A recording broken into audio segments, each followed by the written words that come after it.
Hi, my name's Kristi Cole-Halstead, and this is for Leaders of Learning. I like to think that people learn best when they're happy, healthy, comfortable, less stress as possible, etc. So when I have to set up a classroom environment, an educational setting, I like to think what makes me happy, what allows me to teach, freer, healthier, happier, be more engaging with the students. So I have to do exactly the same thing as the instructor, as the facilitator.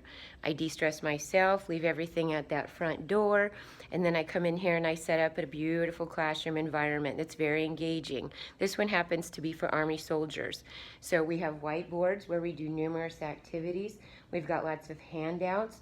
We do 6 different board activities every time. They get to do whatever they want on those boards. We keep it very, very liberal. Like, for example, ways to save money while in school gets very interesting. We like to make sure that they're spaced apart. Right now they're at lunch. I like lots of natural sunlight. Unfortunately, in this situation, our computers happen to be kind of down in there, which none of them really like. So I try to keep them off of the computer as much as possible as far as when I'm going through PowerPoints, things like that, unless it's time for them to do research on, for example, the schools that they're about to go to. This class is designed for soldiers that are transitioning out of the Army and about to go to college using their veteran benefits. So we always start out with some de-stressors. One thing we use, we call a snowball. And this is where they don't realize. I give them a piece of paper. I ask them, what are your main concerns about getting out? And what is the biggest thing that you came to this workshop to learn? And they have fun with it. They write it down anonymously on a snowball, throw it around, and as I have them introduce themselves to me, I'm up there taking notes on them so that I can start doing their proper academic advising and seeing what else resources they might need that I might have to offer or know about. And then, so the first thing is basically to de-stress them, and I immediately introduce them. We're in our own space right now. It's just us. I want everybody to respect each other. Stop playing with your phones, turn them down, those sorts of things. So I do set some parameters, but I also tell them I'm pretty laid back. If we need exceptions, just let me know. So I try to take all the stress out of learning for them. In fact, I tell them, if there's anything that you didn't quite catch that I went over, it's okay, don't stress. There's nothing to stress about in this classroom. Basically, just write it down, keep a mental note, come talk to me, we'll go back over it. There's no reason to stress, because to me, if people are stressing, it's really hard to learn.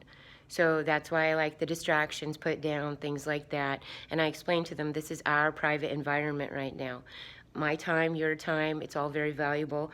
And we joke, we have fun, we do group activities, we talk about why they want to do what they want to do, what they know, and then I take it down when I educate them to the most basic stuff and start from there. And if I find learners in my class that say have college experience or perhaps higher ranks, senior leaders, officers, things like that, I will utilize them to help me, kind of like having a 3rd grader in a 2nd grader classroom. That person is valuable. They're a valuable learning asset. They are looked up to by their peers in that learning environment. So therefore, it kind of validates the things that I'm bringing to the table as well. And I also like to let them know right from the start that I learn from you every time. So the teacher, I believe, the facilitator, is the one that pretty much sets the tone on this. If I walk in grumpy, it's not going to be a good class. If I walk in happy, confident is number 1. They need to know that they can trust that I'm the subject matter expert in what they're about to learn, so that they can just relax, have a good time, and we always do. For example, my coworker does this because she's the one in here having class today, but I don't because when I can't afford it, but she does this for her students. Tell me that doesn't keep them happy. And so they appreciate the hard work that we put into this classroom. We have built libraries for them so that they can access the information at any time. We have tons of resources that might be more specific to their individual needs rather than groups. And we're always available before and after and during breaks, things like that. So I do believe that learning happens in an environment where everyone is comfortable, where a person can thrive. So for example, the sunlight, the space, the no stress, things like that.